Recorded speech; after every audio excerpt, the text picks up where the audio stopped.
Hi HAI friends, Henrik here at the 2020 HAEI Virtual Global Conference.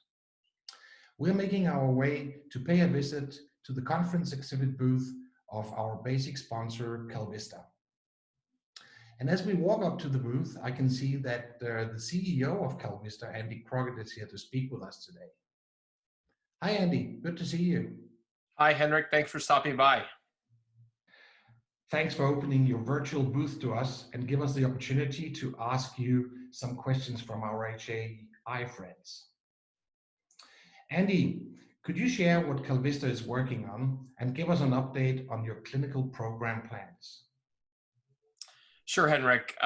Just as a brief introduction, KalVista, we are focused on developing small molecule protease inhibitors, and kind of what that really means is we discover drugs that we intend to be oral drugs, and the drugs we're working on are focused on the pathway that surrounds HAE. So we're really interested in oral therapies, and we're developing oral therapies both for on-demand or acute use in HAE as well as for prophylaxis. Our lead candidate, our most advanced candidate, is KVD 900. That drug is currently in a phase 2 clinical trial, both in Europe and the US, for the treatment of on-demand attacks of HAE. When we developed 900, what we really wanted to do is have an oral drug, so very easy, a tablet, easy to take, that when you took it, worked really quickly. And in our early studies, we've shown that actually the drug gets on board very quickly. And we're really excited about the ongoing clinical trial. We think it's an opportunity for patients to, if the trial works out the way we think it will, to have a drug that they can carry with them at all times. It's very simple. Nothing's easier to carry than a tablet with you that you could have confidence to take and treat your attacks at any time, really. So we're excited about that clinical trial. Obviously, with the global pandemic that we're dealing with right now with COVID-19, the clinical trial is on pause. I mean, the most important thing for all of this is the health and safety of everyone. So our patients, caregivers to those patients. So that trial is essentially paused in place. But as things start to reopen here in the coming weeks, hopefully, and the next few months, we still look for that trial to complete later this year. Secondly, then in HAE, our focus is on KVD 824, and that drug is destined as a prophylaxis, again, oral therapy for prophylaxis. And we've been doing a lot of learning over the past few years from some very successful developments that have come out in the injectable space, and learning what it takes to be successful with prophylactic medicine. And that's what we're working on with 824 as oral therapy. Certainly a couple of very interesting programs you're mentioning here, Andy. Thank you for sharing that with us. And can you also, Andy, elaborate a little bit on your view on the importance of working with patient advocacy organizations? Absolutely.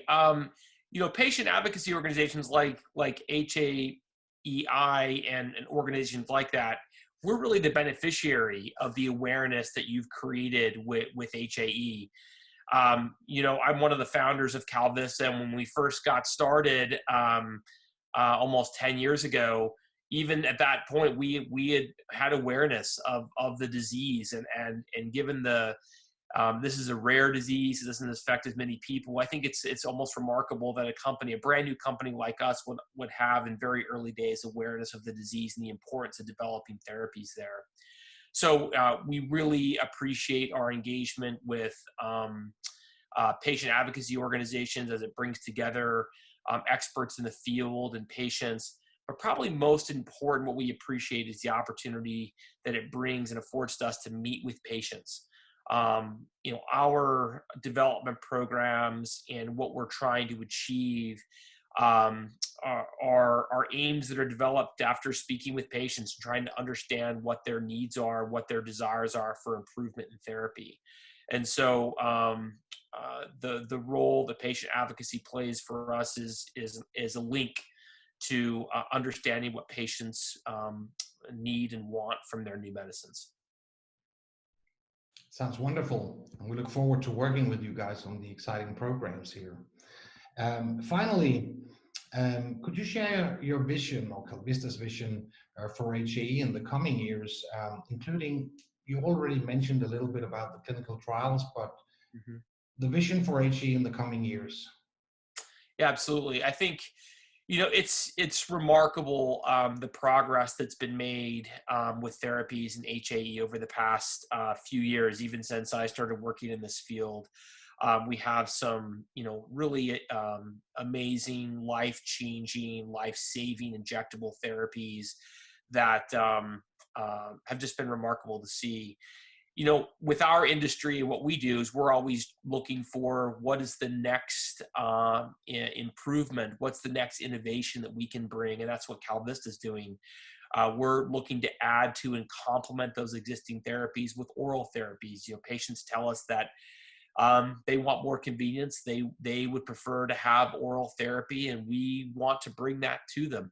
And we see opportunities to do that both with, as I previously mentioned, with on-demand therapy as well as prophylaxis. So our vision would really be to bring innovation to make these therapies more convenient for patients, but also really importantly, not to sacrifice on the efficacy and how well these treatments work.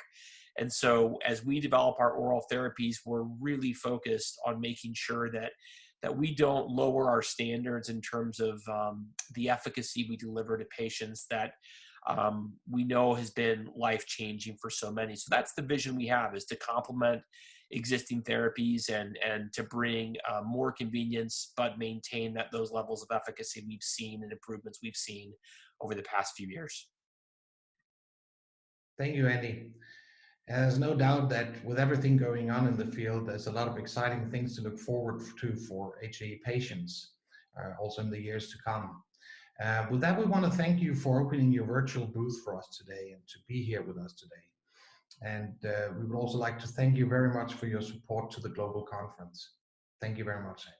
Thanks for visiting us. Thank you.